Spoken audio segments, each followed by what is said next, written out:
2023-এর 2রা March ফল ঘোষণার পর থেকে সারা রাজ্যে ধারাবাহিকভাবে শাসক দলের পুষ্ট একদল সমাজ বিরোধী সন্ত্রাস চালিয়ে যাচ্ছে। এই সন্ত্রাসের হাত থেকে রেহাই পাচ্ছে না সংগঠনের অফিস এবং শিক্ষক কর্মচারীরাও।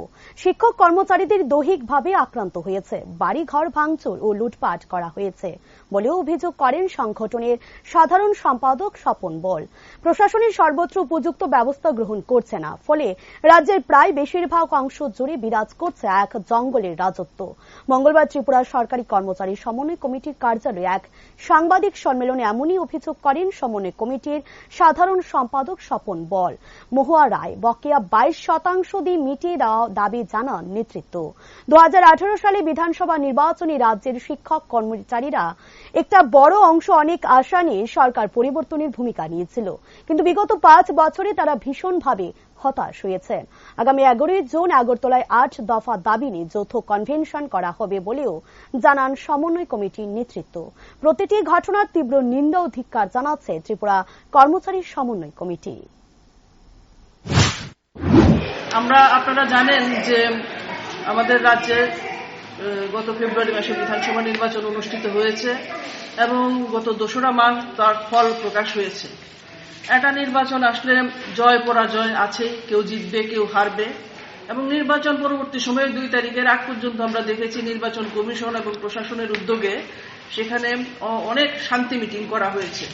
কিন্তু 2রা মার্চের পর থেকে আমরা দেখলাম এখন অবধি রাজ্যের মধ্যে যে একটা স্বাভাবিক সুস্থ জীবন, এটা এ রাজ্যের জনগণ, এ রাজ্যের কর্মচারী, সাধারণ মানুষ অতিবাহিত করতে পারছেন না।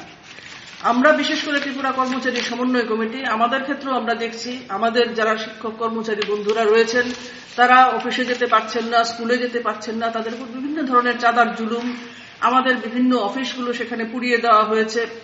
নিজস্ব জায়গায় যে অফিস, সে জায়গা দখল করে সরকারি কাজে ব্যবহার করবার জন্য সরকার সিদ্ধান্ত নিচ্ছে।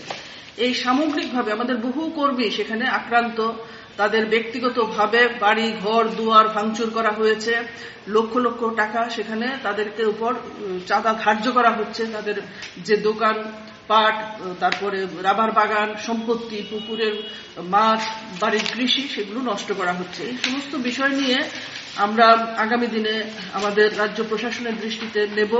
এছাড়াও আমাদের কিছু নিজস্ব কর্মসূচি আমাদের রয়েছে। সামগ্রিকভাবে এই সন্ত্রাসের বিরুদ্ধে রাজ্যের জনগণকে এগিয়ে আসবার আহ্বান জানিয়ে, এইভাবে একদিকে আর্থিক বঞ্চনা, আরেকদিকে অপমান অসম্মান করা, এটা দীর্ঘদিন চলতে পারে না। আমরা ত্রিপুরা কর্মচারী সমন্বয় কমিটি এসবিরোড আমরা বসে থাকতে পারি না, ফলে অলরেডি আমরা আমাদের কর্মসূচি গ্রহণ করা শুরু করেছি। ইতিমধ্যেই আমরা সভা করেছি, আমরা সিদ্ধান্ত নিয়েছি আগামী জুন মাসের 11 তারিখ আমরা আগরতলাতে একটা যৌথ কনভেনশন করব।